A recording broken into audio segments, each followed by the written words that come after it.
नमस्कार दोस्तों।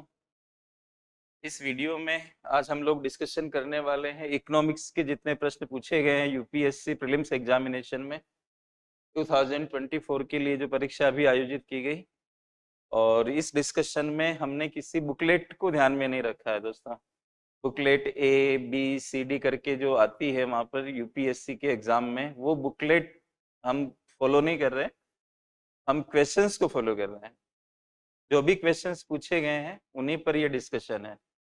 तो वन बाय वन करके हम लोग इस डिस्कशन को कंडक्ट कर रहे हैं। एक एक सवाल को हम लेंगे और कोशिश करेंगे कि उनका क्या उत्तर होना चाहिए, क्या बेटर उनका आंसर हो, इस चीज को हम देखेंगे। प्लस जहाँ एक्सप्लेनेशन की आवश्यकता है उसके ऊपर भी हम बातचीत करेंगे। और ये डिस्कशन सभी लोगों के लिए फायदेमंद है। जहाँ तक मैं सोचता हूँ जो लोग इस परीक्षा में बैठे हैं उनको वही अनुमान लगा पाएंगे कि उनका कितना सही गलत हुआ है, और आगे के लिए भी उनको फायदा है कि ये आंसर इस तरह के क्यों आ रहे हैं और मुझे क्या ध्यान में रखना चाहिए। ऐसा करके कोई भी अभ्यर्थी इस बारे में आगे के लिए संशोधन कर सकता है। और जो लोग भविष्य में परीक्षा में बैठेंगे उनके लिए भी ये डिस्कशन काफ़ी इम्पोर्टेंट है। तो हम शुरू करते हैं वन बाय वन और ये 20 प्रश्नों का एक ब्रीफ डिस्कशन करते हैं। तो पहला सवाल इसमें एप्पल्स को लेकर है दोस्तों। पहला स्टेटमेंट है कि India does not import apples from the United States of America. Bharat संयुक्त राज्य अमेरिका से एप्पल का आयात नहीं करता है, एक ये स्टेटमेंट दिया। साफ जाहिर है कि ये स्टेटमेंट गलत है, क्योंकि भारत एप्पल का आयात करता है, यूएस से अच्छा खासा आयात करता है। और पहले हम आंसर को देखेंगे, इसके बाद में थोड़ा सा ये बताऊंगा आपको कि ये प्रश्न क्यों बना होगा। राइट, तो पहला स्टेटमेंट गलत है। India does not import apples from the United States of America and we see that India does import apples from the USA. The second statement is what कि in India the law prohibits the import of genetically modified foods without the approval of the competent authority। यानी इसका मतलब ये हुआ कि भारत में कानून मना करता है जेनेटिकली मॉडिफाइड फूड्स के आयातों के लिए। यदि किसी अथॉरिटी से परमिशन नहीं है तो आप आयात नहीं कर सकते हो। ये सेकंड स्टेटमेंट है। Second statement is right friends, दूसरा स्टेटमेंट सही है, पहला गलत है। तो फर्स्ट ऑफ ऑल हम इसका आंसर अगर देखेंगे तो डी आंसर आएगा इसका। Statement 1 is incorrect but statement 2 is correct. तो let us first mark the right option. तो पहले प्रश्न का राइट उत्तर डी हुआ। अब मैं थोड़ा आपको ये बताने की कोशिश करूंगा कि ये सवाल क्यों बना होगा। तो दोस्तों, ये भारत और अमेरिका के बीच में ट्रेड डिस्प्यूट रहा है, विशेष रूप से डोनाल्ड ट्रंप के टाइम पर अगर आप देखते हो तो वहां पर भारत और अमेरिका के बीच में प्रशुल्क जैसा वॉर छिड़ा था। प्रशुल्कों का एक युद्ध छिड़ गया था और अमेरिका ने भारत को यहाँ तक बोल दिया था कि India is a king of tariffs, ऐसा करके बोला था। उस बैकग्राउंड में ये सवाल बन रहा है क्योंकि रिसेंटली भारत ने क्या किया कि एप्पल्स के ऊपर, अमेरिका से जो एप्पल्स आते हैं उनके ऊपर 20% एक्स्ट्रा टैरिफ लगाया था, प्रतिक्रिया स्वरूप रिटेलिएशन में लगाया था 2019 में। उसको भारत ने अभी हटाया है। तो अमेरिका में बहुत इस बात का डिस्कशन है कि अब भारत में बहुत अच्छा एक्सपोर्ट हम एप्पल्स का कर पाएंगे। तो संभवतः मुझे ऐसा लगता है कि इसी वजह से यूपीएससी ने यहाँ पर सवाल पूछा होगा। तो 2019 में इंडिया ने 20% एक्स्ट्रा टैक्स लगाया था 20% आयातों के ऊपर, और 50% पहले से ही आयात शुल्क चल रहा था एप्पल के आयातों पे 50%, और 20 एक्स्ट्रा लगाया भारत ने प्रतिक्रिया के स्वरूप। इसको हम रिटेलिएशन कहते हैं, in English you use the word retaliation. So now India told that कि वो इसको स्क्रैप कर रहा है। तो ये हटने के बाद अब ऐसा लगता है अमेरिका को कि उनके एक्सपोर्ट्स इंडिया के अंदर इंक्रीज कर जाएंगे। ये हटाने का निर्णय रिसेंट है और 2019 में भारत ने इसको लगाया था। तो उस समय के हिसाब से तो ये ओल्ड लग रहा है, लेकिन हटाने की वजह से इसको आप रिसेंट में डाल सकते हो। भारत ने 2019 में ये एक्स्ट्रा टैक्स क्यों लगाया? क्योंकि अमेरिका ने भारत को हटा दिया था जीएसपी से, जनरलाइज्ड सिस्टम ऑफ प्रेफरेंसेस, एक सिस्टम है डेवलप्ड कंट्रीज का।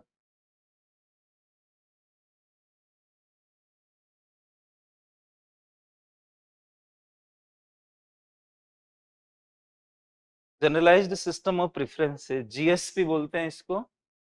और 2019 में भारत को रिमूव कर दिया गया था अमेरिका के द्वारा, इस सिस्टम से बाहर कर दिया गया। जो उन्होंने लिस्ट बना रखी है कि हम जीएसपी का फायदा इंडियन कंट्रीज को देंगे। इसमें ये होता है कि या तो जीरो टैरिफ होता है, कोई भी कंट्री जो इसकी लिस्ट में है वो अमेरिका में या अन्य डेवलप्ड कंट्रीज में माल भेजता है तो या तो जीरो टैक्स लगता है, उस पर कोई आयात शुल्क नहीं लगता है, या लोअर टैक्स लगता है, लोअर टैरिफ लगता है। तो इंडिया को अमेरिका ने इस सिस्टम से बाहर कर दिया, तो भारत ने प्रतिक्रिया स्वरूप ये 20% का एक्स्ट्रा टैक्स एप्पल के आयातों पर लगाया। इस वजह से आई थिंक कि ये एक सवाल बना होगा यूपीएससी प्रीलिम्स में इस साल, राइट? तो इसका एक्सप्लेनेशन मैंने आपको दे दिया। तो कुल मिलाकर हम कह सकते हैं कि भारत आयात करता है एप्पल्स का यूएसए से। जहां तक दूसरा स्टेटमेंट है इस क्वेश्चन का कि कॉम्पिटेंट अथॉरिटी से आपको परमिशन लेके ही आप आयात कर सकते हो, इसका मतलब ये निकलता है।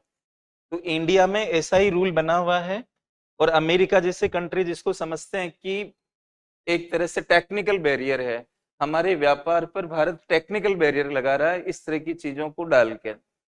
और हमारे इंडिया में FSSAI 2006 के बाद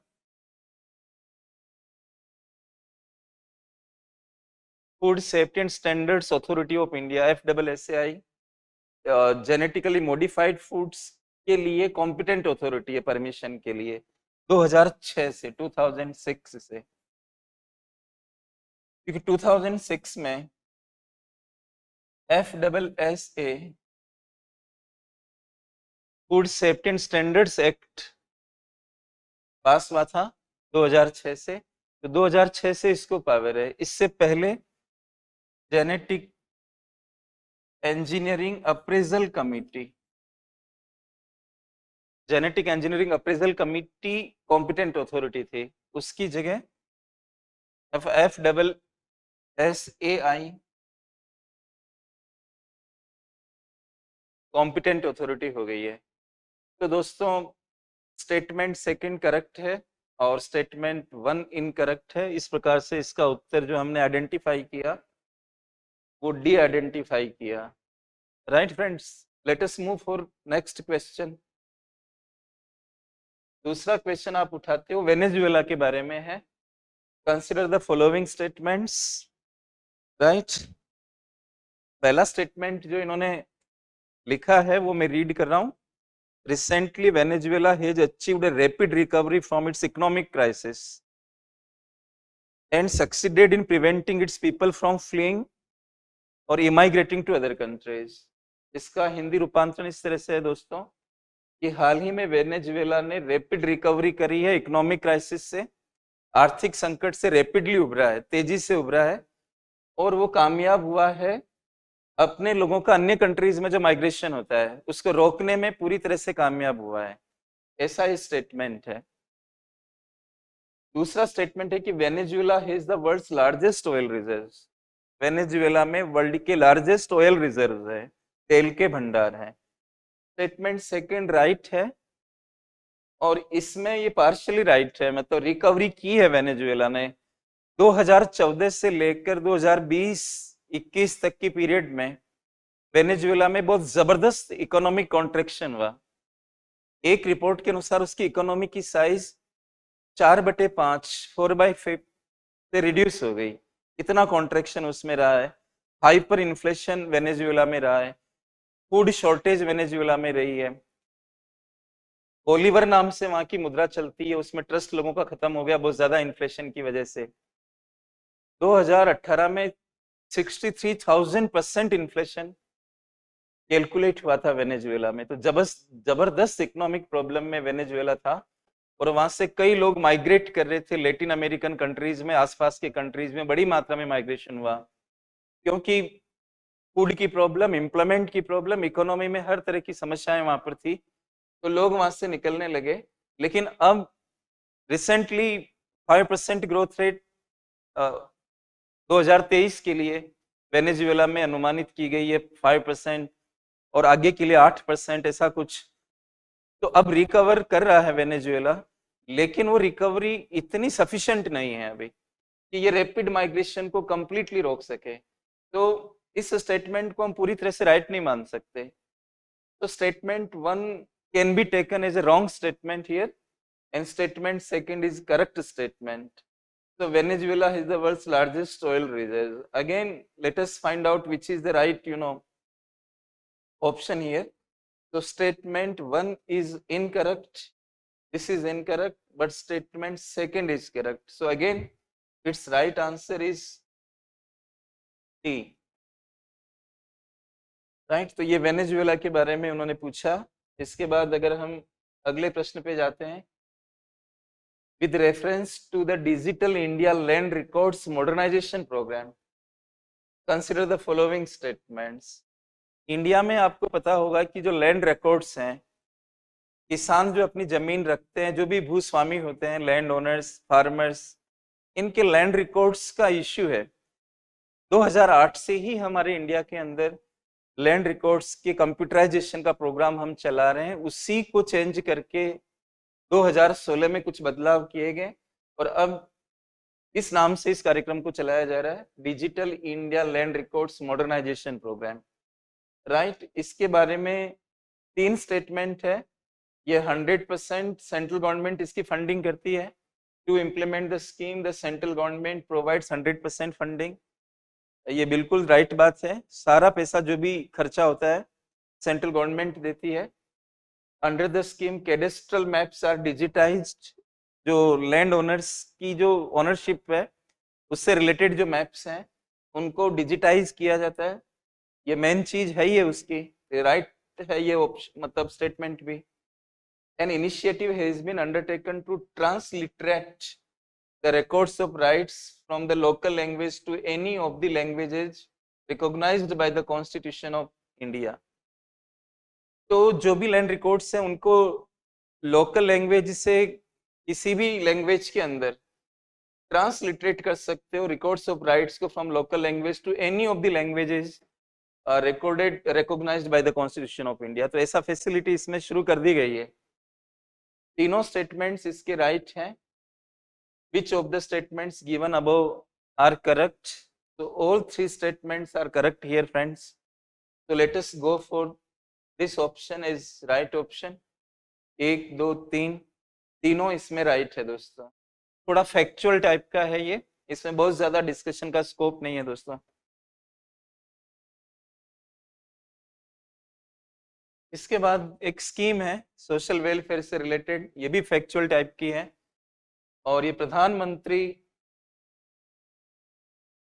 सुरक्षित मातृत्व अभियान के बारे में है। प्रधानमंत्री सुरक्षित मातृत्व अभियान, ये बेसिकली बच्चा पैदा होने से पहले, उसको हम कहते हैं प्री नेटल केयर, बच्चा पैदा होने से पहले की केयर पर बेस्ड ये स्कीम है। और इसके अंदर स्टेटमेंट फर्स्ट गलत हो जाता है क्योंकि इसमें 6 months post delivery health care भी लिखा हुआ है। Post delivery health care service इसके अंदर नहीं होती है।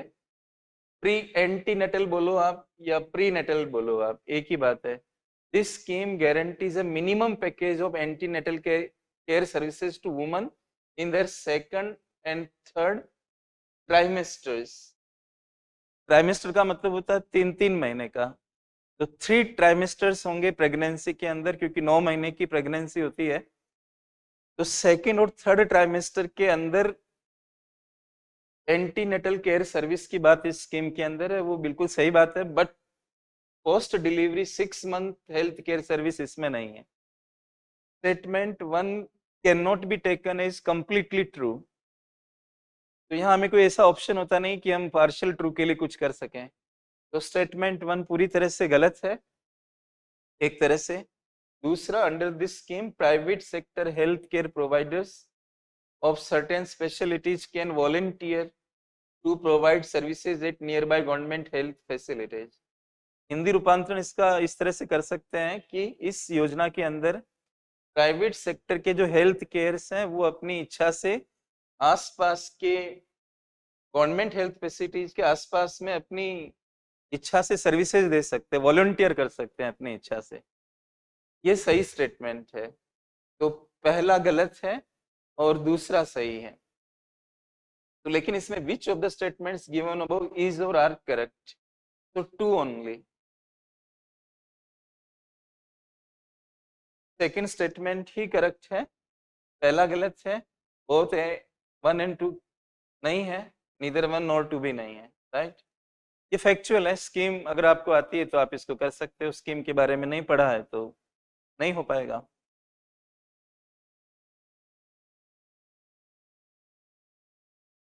ये भी अगेन स्कीम के लिए है विद रेफरेंस टू द प्रधानमंत्री श्रम योगी मानधन योजना।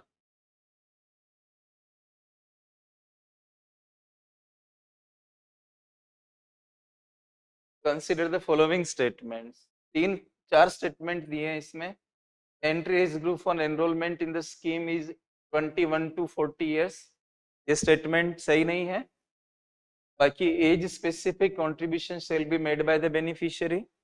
कोई भी लाभार्थी है वो अपनी उम्र क्या है, इस स्कीम को ज्वाइन करते समय उसकी एज क्या है, उसके अनुसार उसको इसमें पैसा देना है एक तरह का। तो ये बात सही है कि एज स्पेसिफिक कंट्रीब्यूशन, कोई कम एज का है तो उसको कम कंट्रीब्यूशन, ज्यादा एज का है तो ज्यादा कंट्रीब्यूशन। ये स्टेटमेंट राइट है। Each subscriber under the scheme shall receive a minimum pension of ₹3,000 per month after attaining the age of 60 years। जो भी सब्सक्राइबर है, जो भी स्कीम में योगदान करेगा, उसको 3,000 रुपये पर मंथ पेंशन जैसा मिलेगा 60 साल के बाद। ये बिल्कुल सही है। और family pension is applicable to the spouse. Spouse का मतलब जो सब्सक्राइबर है, अगर पति है तो पत्नी को स्पाउज कहेंगे, पत्नी है तो पति को स्पाउज कहेंगे। तो family pension is applicable to the spouse and unmarried daughters. Unmarried daughters को ये फायदा नहीं मिलेगा, फैमिली पेंशन स्पाउज को मिलेगी, राइट। अगर संबंधित व्यक्ति नहीं है तो स्पाउज को मिलेगी, डॉटर्स को नहीं मिलेगी। तो फोर्थ स्टेटमेंट गलत हो जाता है, फर्स्ट भी गलत हो जाता है, 2 और 3। तो it's right option is B.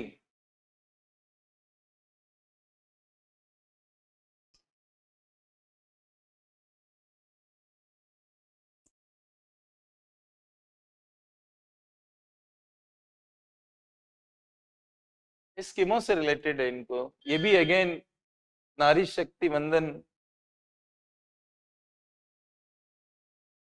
अधिनियम रिजर्वेशन से रिलेटेड है, आप सभी लोग जानते हो। Provisions will come into effect from 18th Lok Sabha. ऐसा कोई श्योरिटी इसके अंदर नहीं है। डिलिमिटेशन एक्सरसाइज होगी, नया सेंसस आएगा तब ये काम करेगा। तो ये स्टेटमेंट गलत है। This will be in force for 15 years after becoming an act. ये एक्ट जब फोर्स में आ जाएगा तो 15 साल तक काम करेगा। ये स्टेटमेंट सही है। There are provisions for the reservation of seats for scheduled caste women within the quota reserved for the scheduled caste। Schedule caste का जो कोटा है उसके अंदर फिर महिलाओं के लिए रिजर्वेशन होगा, यानी कि कोटे में कोटा होगा, रिजर्वेशन होगा। ये बात सही है। तो second, third, 2 statements are right statement. So its right answer is going to be C। पहला गलत है इसमें, दूसरा और तीसरा राइट है। Consider the following countries. Italy, Japan, Nigeria, South Korea, South Africa. और ये पूछा इन्होंने कि which of the above countries are frequently mention in the media for their low birth rates और एजिंग पॉपुलेशन और डिक्लाइनिंग पॉपुलेशन। 3 चीजें मिला दी इन्होंने। मीडिया के अंदर ये जो कंट्रीज हैं लो बर्थ रेट को लेकर या फिर बूढ़ी जनसंख्या को लेकर या कम होती हुई जनसंख्या को लेकर मीडिया इन कंट्रीज में किसकी आमतौर पे चर्चा करता है? आपको पता है कि इटली और जापान तो इस मामले में टॉप पर ही आते हैं। आप थोड़ा माइंड यहाँ पे अप्लाई कर सकते हो। अगर आप पहला ऑप्शन लेते हो 1 और 2 दोनों आ रहे हैं यहाँ पे, बी लेते हो तो 2 गायब हो रहा है, 1 और 3 है यहाँ पे, 2 और 4 लेते हो तो 1 चला जाता है, 3 और 5 के अंदर 1 और 2 दोनों नहीं है। तो इसमें टॉप जो विकल्प होगा इटली, जापान और साउथ कोरिया। नाइजीरिया वगैरह में इस तरह का इश्यू नहीं है। तो right option is going to be A, 1, 2 and 4, right? So Italy, Japan and South Korea, right? They are having these problems out of the countries given here. Now this is very important question. US economy को लेकर पूछा गया है। निम्न कथनों का अध्ययन कीजिए। Consider the following statements. पहला स्टेटमेंट है कि if the United States of America were to default on its debt, अगर अमेरिका अपने ऋणों पर डिफॉल्ट कर जाता है, यानी फेल हो जाता है, ऋण चुकाने में फेल हो जाता है, डेट का मतलब ऋण फेल हो जाता है, तो holders of US treasury bonds, जो अमेरिकन सरकार के ट्रेजरी बॉन्ड को जो होल्ड कर रहे हैं, जिनके पास है, जो धारक हैं, वो will not be able to exercise their claims to receive payment. वो अपने पेमेंट को वापस नहीं ले पाएंगे अगर अमेरिकन सरकार ट्रेजरी बॉन्ड्स पे डिफॉल्ट कर जाती है। भारत में हम लोग गवर्नमेंट बॉन्ड्स बोलते हैं, वो लोग ट्रेजरी बॉन्ड्स बोलते हैं। है गवर्नमेंट बॉन्ड्स ही है, और गवर्नमेंट अगर उस पर डिफॉल्ट कर जाती है, पेमेंट नहीं कर पाती है, तो ये स्टेटमेंट कह रहा है कि लोग उसको क्लेम नहीं कर पाएंगे, मतलब उनको पैसा नहीं मिल पाएगा। ये पहला स्टेटमेंट है। Statement second is the USA government debt is not backed by any hard assets but only by the faith of the government. Second statement कह रहा है कि द यूएसए गवर्नमेंट डेट, जो सरकार का ऋण है अमेरिका का, वो बैक्ड नहीं है बाय एनी हार्ड एसेट्स, यानी कि बॉन्ड्स निकालते हैं, जैसे कंपनियां बॉन्ड्स निकालती है, पीछे कोई ना कोई संपत्ति रखती है, प्रॉपर्टीज वगैरह, कोई भी जिसको हम कोलेट्रल कहते हैं, वो बैक में रहते हैं। अगर कंपनी पेमेंट नहीं कर पा रही है तो वो एसेट्स को बेचा जाता है। कमाल की चीज ये है कि जो गवर्नमेंट अपने बॉन्ड्स निकालती है, उसमें पीछे कोई प्रॉपर्टी, एसेट्स, कोलेट्रल नहीं होता है, केवल सरकार में भरोसा होता है। देखिए, the USA government debt is not backed by any hard assets but only by the faith of the government. तो सरकार में जो विश्वास है, उसी से बैकिंग है उसकी। अब सरकार ही डिफॉल्ट कर जाए, जो हमें वादा कर रही है वो डिफॉल्ट कर जाए, तो आप कैसे क्लेम करोगे? इसका मतलब क्लियर है कि स्टेटमेंट 1 सही है, स्टेटमेंट 2 भी सही है, और स्टेटमेंट 2 इसका सही एक्सप्लेनेशन है। कारण क्या है कि फेथ की वजह से आपका पैसा डूबेगा, पीछे हार्ड एसेट नहीं है कोई भी। इस तरह से आप ऑप्शन ए में जा सकते हो। ऑप्शन ए इसमें राइट है, और दोनों स्टेटमेंट सही है, और सेकंड इसका सही एक्सप्लेनेशन भी है। थोड़ा सा इसमें टाइपिंग एरर हो रखा है, उसको आप अवॉइड करें। और ए का मतलब ये होता है कि दोनों स्टेटमेंट राइट हैं, और सेकंड उसका एक्सप्लेनेशन है। थोड़ा प्रिंटिंग टाइपिंग एरर है इसके अंदर, तो मैं इसका मतलब आपको बोल रहा हूँ। तो statement A, sorry, option A is right. I think ये बात आपको समझ में आई होगी। गवर्नमेंट ऑफ इंडिया हो या कहीं पर भी हो, सरकार कोई भी पैसा उधार लेती है, उसका तरीका होता है, लंबे समय का उधार लेना है तो बॉन्ड निकालेंगे, और कम समय का 1 ईयर के अंदर लेना है तो बिल्स, ट्रेजरी बिल्स निकालेंगे। हमारे यहाँ ट्रेजरी बिल तो हम बोलते हैं, ट्रेजरी बॉन्ड्स नहीं बोलते हैं इंडिया में। हम उनको गवर्नमेंट बॉन्ड्स कहते हैं, जी सेक कहते हैं, सोवरन बॉन्ड्स बोलते हैं, इस तरह की लैंग्वेज है। लेकिन हमारे यहाँ भी गवर्नमेंट की एक फेथ होता है सरकार का, और अमेरिका वगैरह में भी इसी तरह से है। तो अगर गवर्नमेंट पे नहीं कर पा रही है तो एसेट्स तो है नहीं पीछे, इसको बेच के आप पेमेंट कर दोगे किसी का। तो दोस्तों ये इस तरह से ये प्रश्न हुआ, बहुत इंपॉर्टेंट है, कॉन्सेप्ट भी इन्वॉल्व है यहाँ पे, करंट भी इन्वॉल्व है यहाँ पे, एक तरह से देखा जाए तो।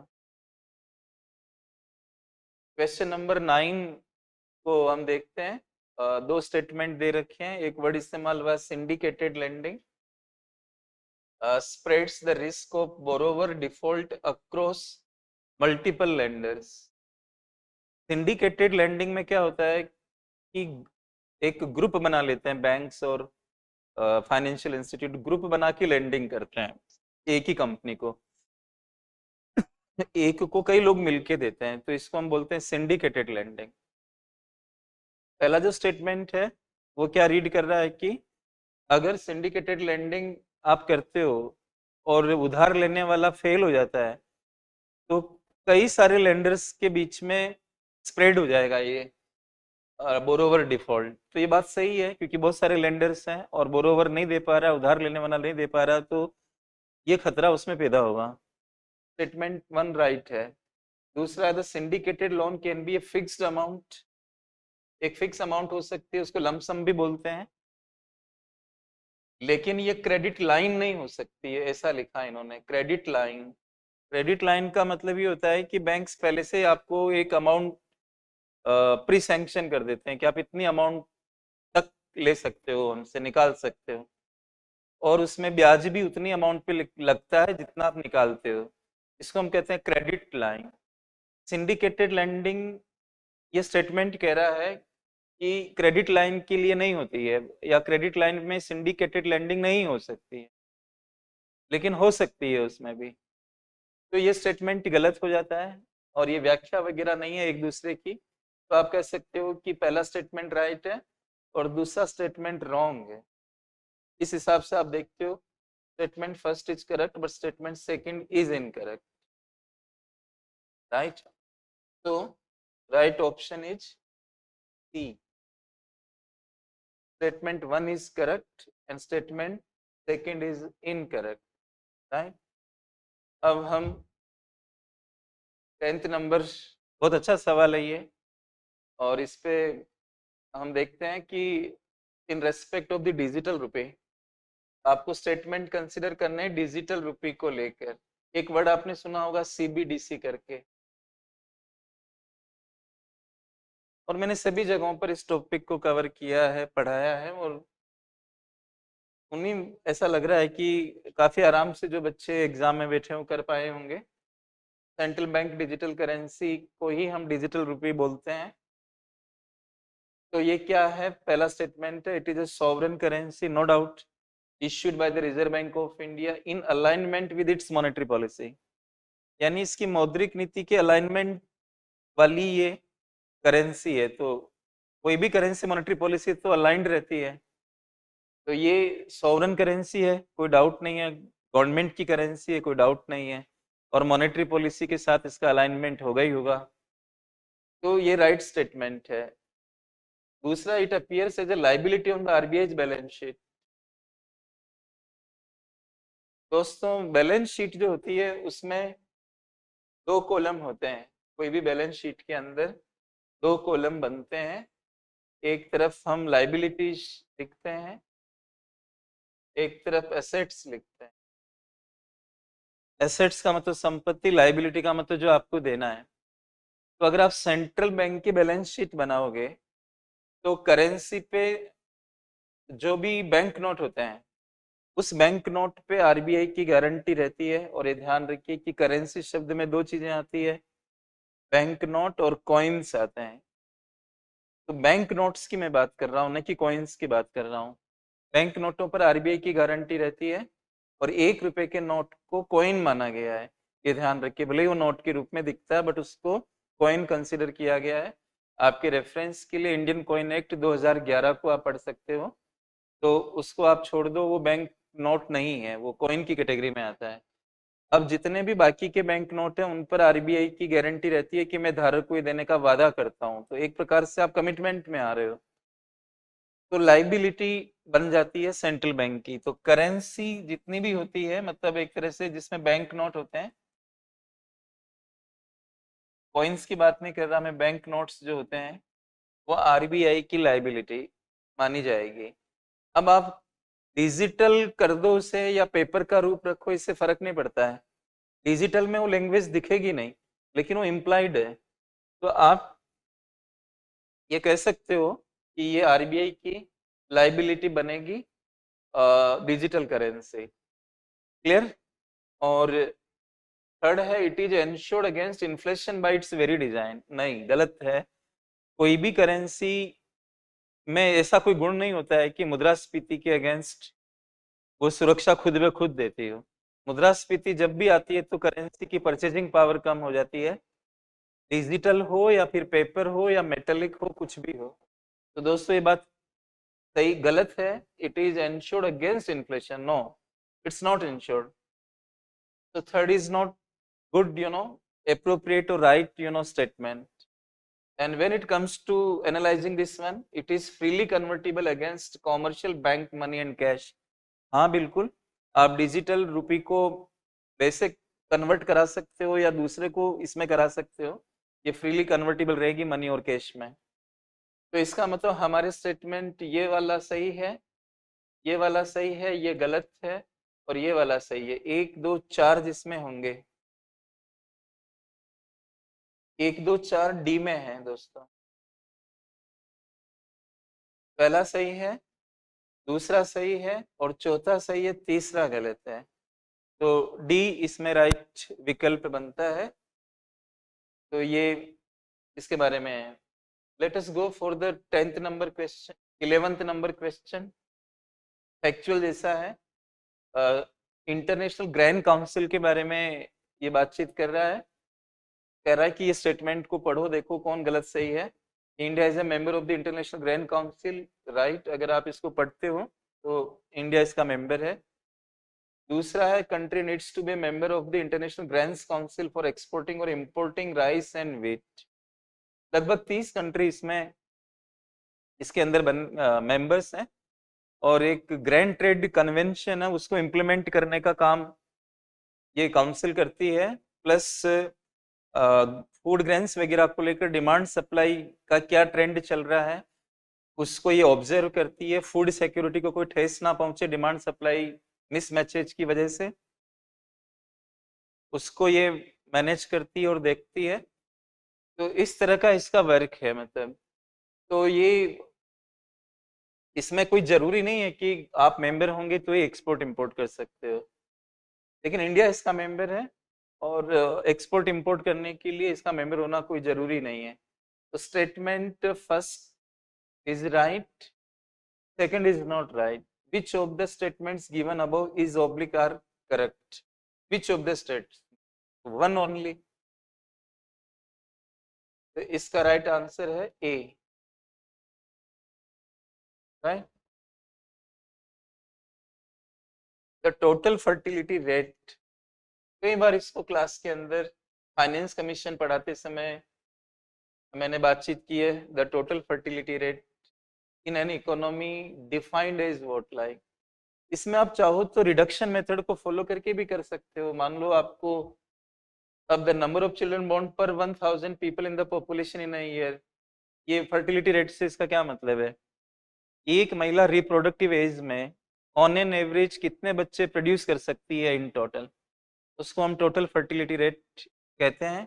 भारत में काफी नीचे आ चुकी है और रिप्लेसमेंट लेवल पर पॉपुलेशन को लाने के लिए आपने पढ़ा होगा 2.1 का टीएफआर होना चाहिए, राइट। तो कपल से कोई मतलब नहीं है इसमें, कपल के अंदर तो फिर आदमी भी होता है। Birth rate minus death rate ये नहीं है।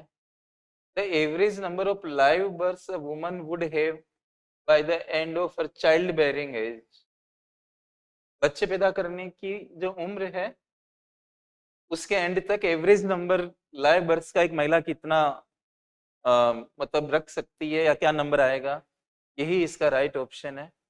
टोटल फर्टिलिटी रेट यही है, average number of live births.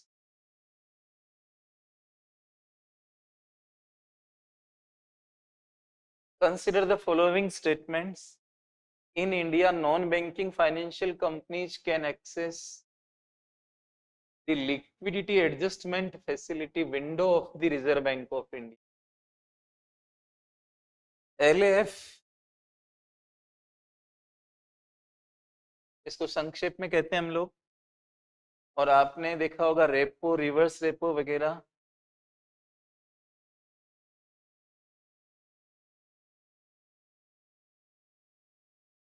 ये सब इसके अंडर में गवर्न होती है। तो आप सवाल ये कि क्या NBFCs, non banking financial companies, इसको अवेल कर सकती है, चाहे वो मार्जिनल स्टैंडिंग फैसिलिटी वगैरह हो, या रिवर्स रेपो रेट हो, या SDF हो, ये सारी चीजों को क्या NBFCs अवेल कर सकते हैं, लिक्विडिटी एडजस्टमेंट फैसिलिटी का पार्ट बन सकते हैं? तो दोस्तों ये नहीं हो सकता है। NBFCs can not directly participate. थोड़ा सा एक प्राइमरी डीलर होता है जो गवर्नमेंट बॉन्ड्स में डील करते हैं, उनको RBI ने अलाउ किया हुआ है, लेकिन वो ज्यादातर बैंक्स होते हैं और बहुत ही एक्सेप्शनल केस है, और ये इन जनरल पूछा हुआ है UPSC ने। Non banking financial companies can access, ये गलत है, इसको हम सही नहीं मान सकते। और सेकंड ऑप्शन, सेकंड स्टेटमेंट देखते हैं, in India foreign institutional investors can hold the government securities, right, वो होल्ड कर सकते हैं। विदेशी संस्थागत निवेशक भारत में GSEC खरीद सकते हैं, कोई प्रॉब्लम नहीं है इसमें, ये राइट ऑप्शन है, स्टेटमेंट है। तीसरा, in India stock exchanges can offer separate trading platforms for debts. Debts का मतलब यहाँ पे ये बॉन्ड्स वगैरह हैं, इनके लिए separate trading platform stock exchange उपलब्ध करा सकते हैं, बिल्कुल करा सकते हैं। अलग सेगमेंट चलते हैं नेशनल स्टॉक एक्सचेंज वगैरह पे, वहां पे बॉन्ड्स वगैरह का अलग सेगमेंट रहता है, उसके ऊपर आप लेन देन कर सकते हो। तो दूसरा और तीसरा राइट है, डी इसमें राइट है। 1 2 3 नहीं हो सकता इसकी वजह से, और 1 और 2 क्योंकि ये गलत मान रहे हैं हम, राइट ऑप्शन बनेगा 2 और 3। फॉरेन इंस्टीट्यूशनल इन्वेस्टर्स इन्वेस्ट कर सकते हैं GSEC में, और स्टॉक एक्सचेंज में एक डिफरेंट सेगमेंट बना के डेट्स का लेन देन बॉन्ड्स के माध्यम वगैरह से ही होता है, तो उस पर लोग बाय सेल कर सकते हैं, अलग ही सेगमेंट बना हुआ हो सकता है, तो ये राइट है। इस तरह से 13 का डी आंसर हुआ।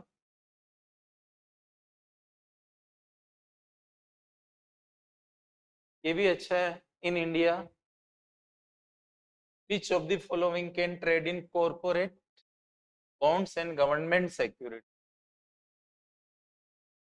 कौन कंपनियों के बॉन्ड्स में और सरकारी प्रतिभूतियों में ट्रेड कर सकता है भारत में? इंश्योरेंस कंपनीज कर सकती है, ये पेंशन फंड है, ये मिसप्रिंट सा हो गया है, इंश्योरेंस कंपनीज कर सकती है, पेंशन फंड कर सकते हैं, और ये भी कर सकते हैं। आपको पता होगा कि रिजर्व बैंक ऑफ इंडिया ने एक, पहले रिटेल इन्वेस्टर्स गवर्नमेंट बॉन्ड्स में डील नहीं कर सकते थे, लेकिन RBI ने एक स्कीम चलाई, retail direct scheme.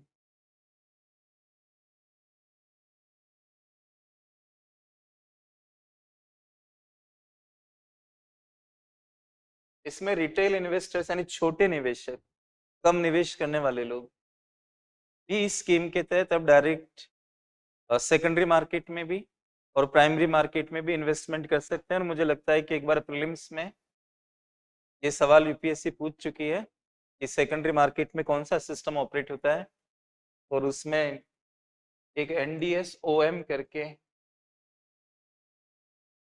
Negotiated dealing system order matching, ये सेकेंडरी मार्केट की ऑपरेशनल सिस्टम है, जिसमें लोग पहले से जारी किए गए बॉन्ड्स को खरीदते और बेचते हैं, तो गवर्नमेंट सिक्योरिटी मार्केट है।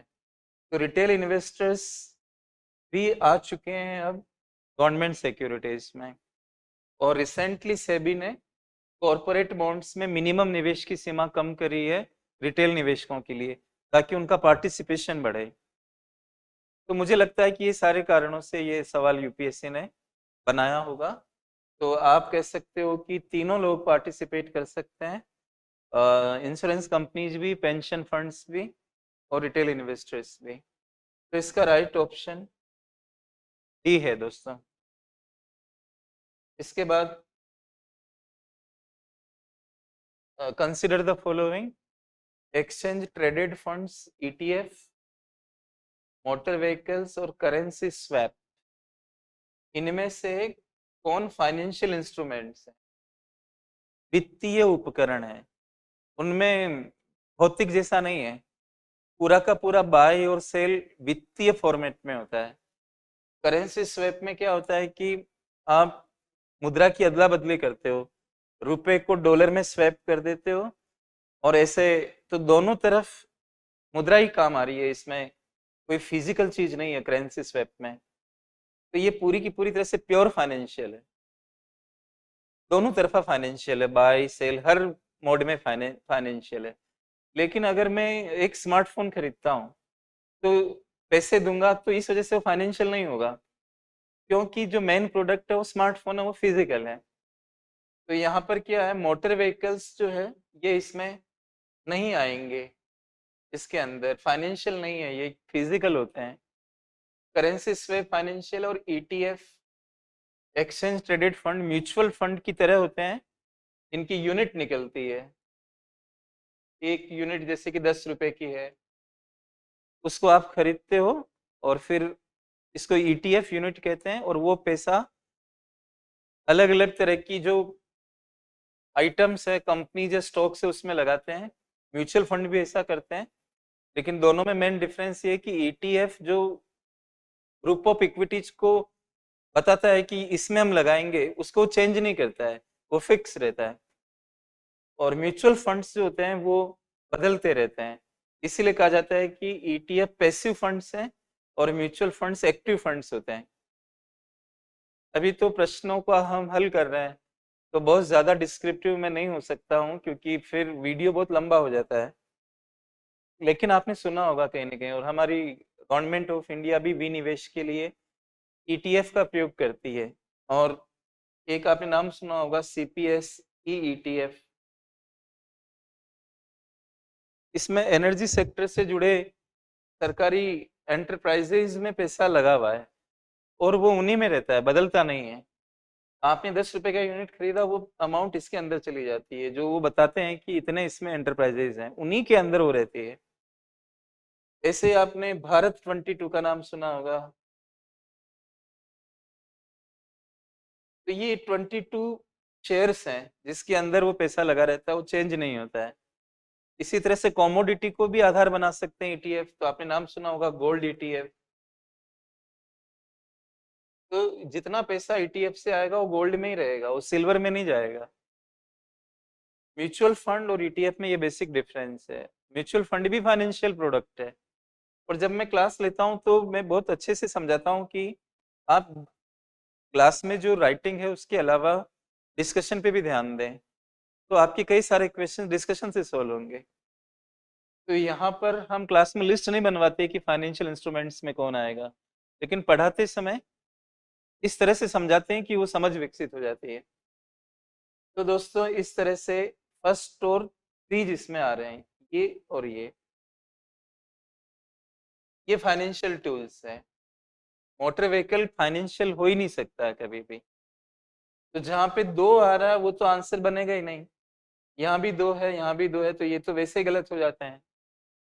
और केवल वन, ये तो भी पार्शियली ट्रू होता है, क्योंकि ये भी शामिल होता है उसमें, तो वैसे भी आप इसको कर सकते हो। अब भविष्य में क्या हो गया कि इसी को घुमा के पूछ सकता है, इक्विटी, बॉन्ड, डिबेंचर, ऐसे भी रीट्स, इनवीआईटीज, ये लिस्ट बना के दे देंगे आपको। फिर पूछेंगे इसमें फाइनेंशियल कौन है, तो आप इस तरह से अपने पैटर्न को चेंज करो, तैयारी को एडजस्ट करो कि इसको हम कैसे और क्या क्वेश्चंस बन सकते हैं इस रेंज के अंदर। ये तो काफी आसान सवाल था, एनसीईआरटी वगैरह पढ़ के भी आप कर सकते हो। स्टोरेज ऑफ ये इकोनॉमिक एक्टिविटी है, कौन से सेक्टर में आएगी? तो दोस्तों कपड़ा बुनते हो, चाहे हाथ से बुनो आप या मशीन से बनाओ, हैंडलूम, पावरलूम, कुछ भी हो। इंडस्ट्री यानी सेकेंडरी सेक्टर में आएगा एक, ये राइट है इसके अंदर। और डेयरी फार्म प्राइमरी में आएगा, बाकी ये गलत है।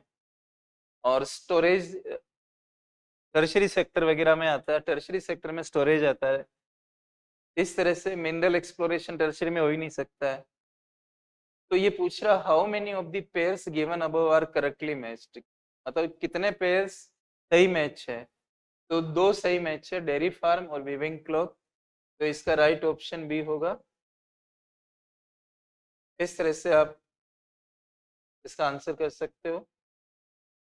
ये भी बहुत इजी है। कई बार क्लास में बातचीत करते हैं कि कोई भी उत्पादन होता है वो 2 तरह के साधनों से होता है, एक फिक्स टाइप के साधन, एक वेरिएबल टाइप के साधन, यानी बदलने वाले साधन।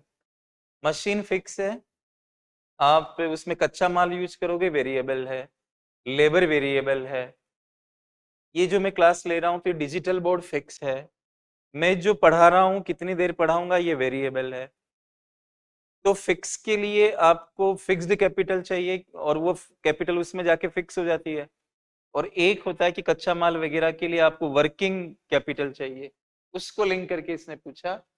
जो किसान का हल होता है, प्लो का मतलब हल होता है, ये एक एनसीईआरटी की किताब से लिया हुआ लगता है मुझे। एक गांव के बारे में बताते हैं समझाने के लिए, 9th क्लास वगैरह में। वर्किंग कैपिटल नहीं होगा, ये स्थिर साधन है ये। तो ये गलत है। कंप्यूटर स्थिर में आएगा, फिक्स्ड कैपिटल में आएगा। एक कंप्यूटर है कि फिर आप उस पर कितना भी काम कर सकते हो। वीवर यार्न यूज करता है, ये रॉ मटेरियल है, तो ये फिक्स्ड कैसे हो सकता है। पेट्रोल वर्किंग है, क्योंकि आप पेट्रोल जितना डालोगे उस हिसाब से गाड़ी चलेगी। किसी टैक्सी वाले की टैक्सी फिक्स्ड है, उसमें पेट्रोल वेरिएबल है, वर्किंग कैपिटल की नीड होगी। तो इसमें 2 सही लग रहे हैं, पेट्रोल वाला करेक्ट है ये, और एक ये कंप्यूटर वाला, बाकी ये सही नहीं है, ये गलत है। तो 2, ओनली 2।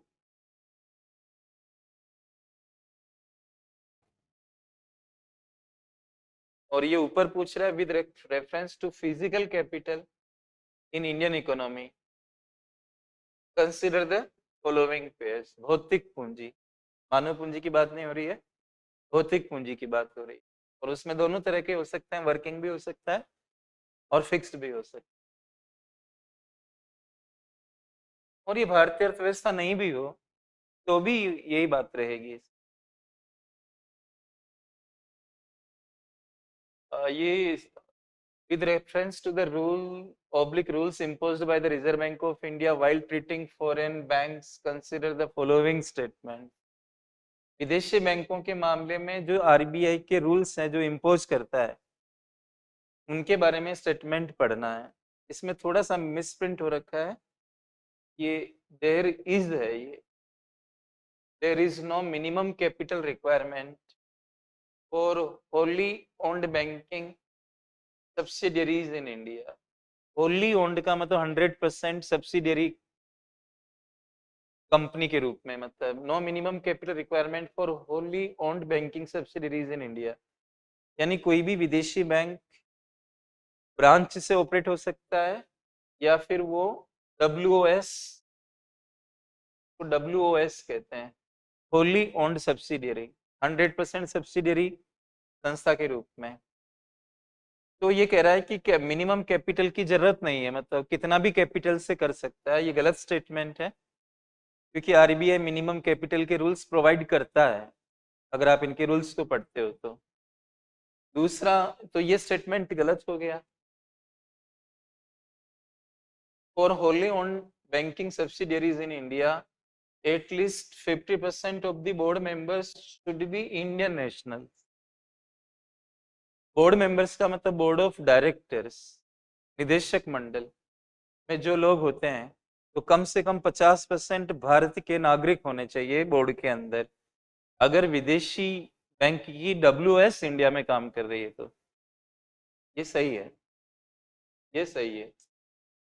और ये मान के चलो आपकी तैयारी कैसे करें, यहाँ पर कुछ सवाल यूपीएससी इधर उधर से लेता है।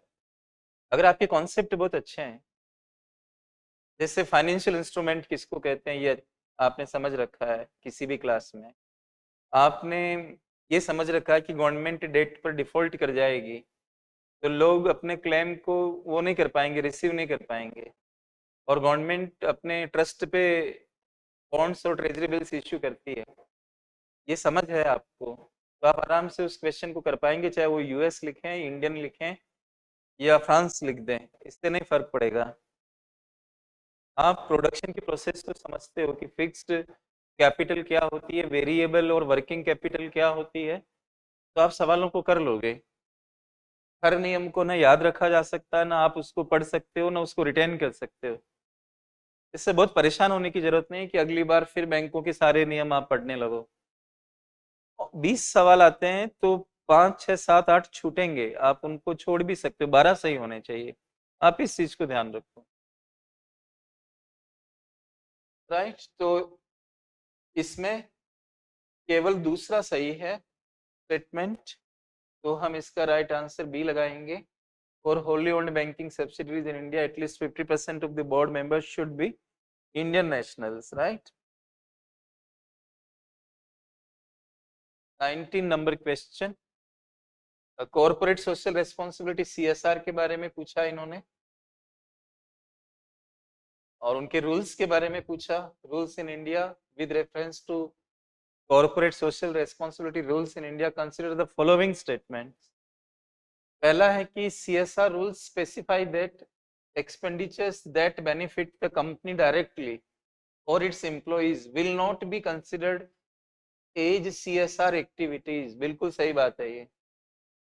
आपको समाज के लिए, आपको पता होगा कि कंपनी अधिनियम 2013 से सीएसआर का शुरुआत हुई हमारे भारत में।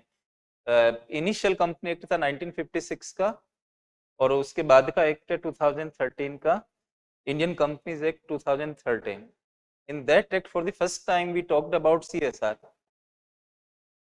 पुराने जमाने में राजा महाराजा, व्यापारी, राजा महाराजा को आप छोड़िए, वो तो स्टेट हो गए, व्यापारी भी तालाब बनवाते थे, प्याऊ लगवाते थे, धर्मशाला बनवाते थे, वो वॉल्यूंटरी था। आज के जमाने में हम देखते हैं कि कॉर्पोरेट सोशल रेस्पॉन्सिबिलिटी फॉलो नहीं कर रहे, तो 2013 के एक्ट में हमने सीएसआर के बारे में प्रोविजन किया।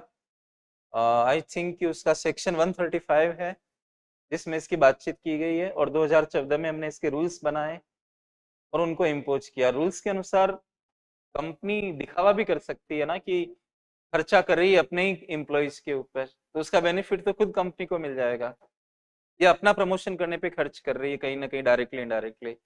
इसलिए सीएसआर में आपका वो खर्चा काउंट नहीं होगा जो आपको आपके कर्मचारियों को बेनिफिट दे रहा है या आपकी कंपनी को बेनिफिट दे रहा है, यही बात इसमें लिखी गई है। तो ये साफ साफ मना करता है, तो ये स्टेटमेंट फर्स्ट राइट है। दूसरी बात ये कि CSR rules do not specify minimum spending on CSR activities, यानी सीएसआर रूल्स इस बात को विशिष्टीकृत रूप से नहीं लिखते हैं कि सामाजिक खर्च का न्यूनतम स्तर कंपनी का क्या होगा। ये गलत स्टेटमेंट है, क्योंकि आपको पता है कि मिनिमम 2% का रूल है। 3 वर्षों का जो प्रॉफिट होता है उसकी एवरेज का 2% मिनिमम आपको खर्च करना ही होगा सीएसआर के लिए, और सीएसआर उन कंपनियों पे लागू होगा जिनका नेट प्रॉफिट 5 करोड़ रुपए या उससे ज्यादा हो गया हो। 3 मानक है इसके, नेट प्रॉफिट का मानक है, एनुअल टर्नओवर का मानक है। एनुअल टर्नओवर 1000 करोड़ को टच कर जाए या एक्सीड कर जाए, और फिर इसमें नेटवर्थ का मानक भी है, वो 500 करोड़ का है। तो 2 करोड़ का प्रॉफिट हो गया, या 500 करोड़ की नेटवर्थ हो गई, या 1000 करोड़ की एनुअल टर्नओवर हो गई, तो आपके ऊपर सीएसआर के रूल्स काम करेंगे। हर कंपनी पे नहीं, जो इस तरह की कंपनियां हैं, और मिनिमम 2% तो उनको करना ही पड़ेगा। तो मिनिमम का इसमें प्रोविजन है, जबकि ये स्टेटमेंट कह रहा है कि ऐसा नहीं है सीएसआर रूल्स में। इस हिसाब से ये स्टेटमेंट गलत साबित हो जाता है। तो ए उत्तर होगा इसका कि कौन सा स्टेटमेंट सही है। देखो, which of the statements given above is oblique are correct. तो statement 1 is correct, second is wrong.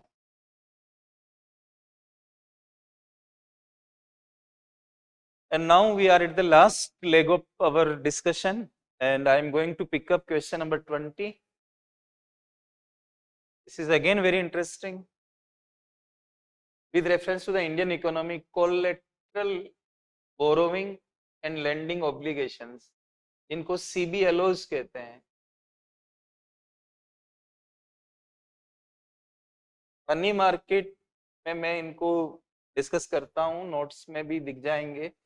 CBLOs, collateralized borrowing and lending obligations, इसका राइट उत्तर है मनी मार्केट।